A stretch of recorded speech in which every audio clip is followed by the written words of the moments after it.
Bismillahirrahmanirrahim. Assalamualaikum warahmatullahi wabarakatuh. Innal hamdalillah nahmaduhu wa nasta'inu wa nastaghfiruh wa na'udzubillahi min syururi anfusina wa min sayyiati a'malina. May yahdihillahu fala mudhillalah wa may yudhlilhu fala hadiyalah. Amma ba'du.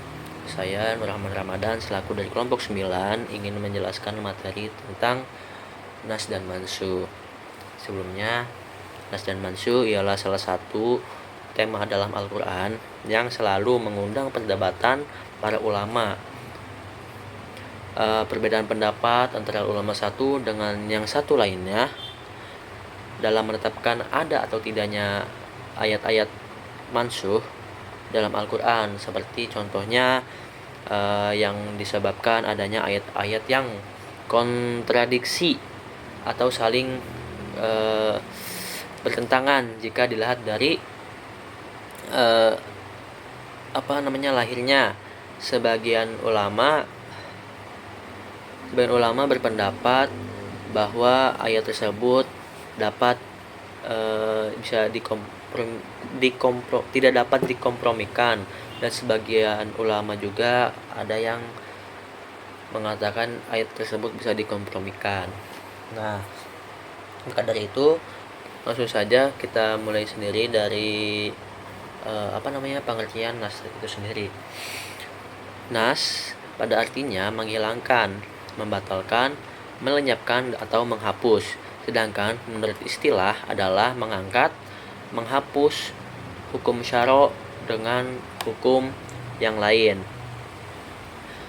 Pengertian mansuh dalam bahasa yang itu artinya dihapus, disalin, dan diangkat. Sedangkan menurut istilah adalah hukum syara' yang pertama yang belum diubah oleh hukum dalil syara' baru yang datang kemudian. Sini saya akan memberikan contoh ayat nas dan mansuh, yaitu pada ayat surat Al-Baqarah ayat 219 yang bunyinya, ya ayuhan yas'alunaka anil khamar wal maisir kul fihima ismun kabiru wa manafi'u linnas wa ismuhuma akbaru min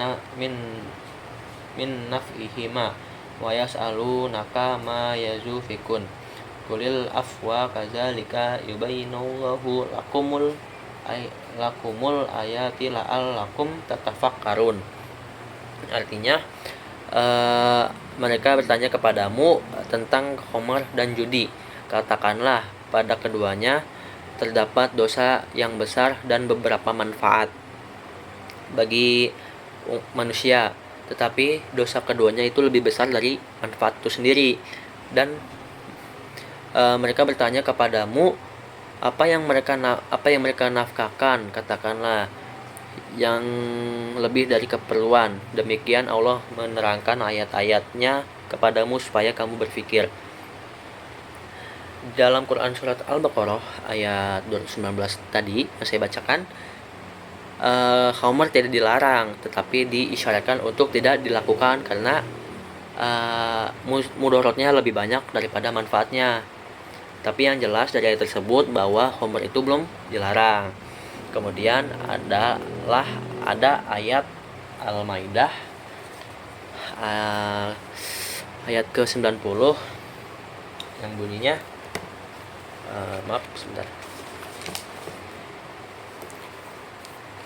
ya ayyuhallazina amanu innamal khamaru wal masyriku wal ansabu wal azlamu rizsun min amali syaitani fajtanibuhu la'allakum tuflihun. Artinya, hai orang-orang yang beriman, sesungguhnya meminum khamar, berjudi, berkorban untuk berhala, mengundi nasib dengan panah adalah termasuk perbuatan setan. Maka jauhi perbuatan itu agar kamu mendapat keberuntungan. Nah, dalam surat Al-Maidah ayat 90 ini pelarangan dengan jelas kalau khamr dan judi itu haram.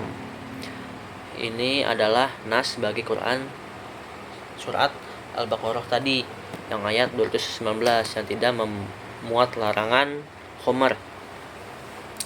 Hanya isyarat saja. Jadi Quran surat Al-Baqarah dari ayat 219 tadi itu mansuh dan dinaskan oleh Maidah ayat 90.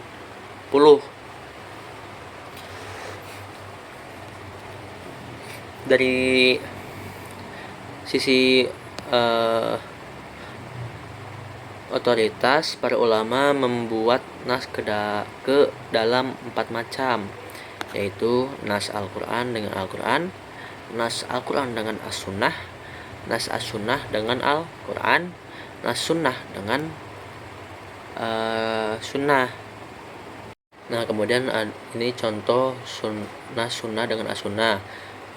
Pada waktu itu Nabi melarang umat muslim untuk berziarah ke kuburan. Kemudian Nabi SAW membolehkan kembali kaum muslim untuk berziarah supaya mengingat kematian tujuannya. Kemudian ada nas sunnah dengan Al-Quran. Contohnya perbuatan Nabi dalam suatu riwayat, yaitu sesungguhnya Nabi Muhammad berdiri menghadap Baitul Maqdis dalam sholat 16 bulan. Hadis riwayat Bukhari dan Muslim. Kemudian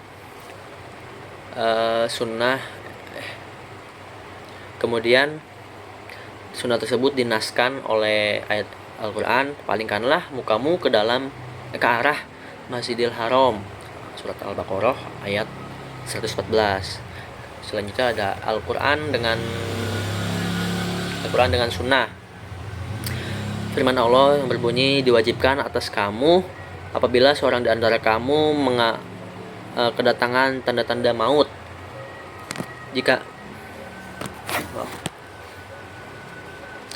ia meninggalkan harta yang banyak, berwasiatlah untuk ibu, bapak, dan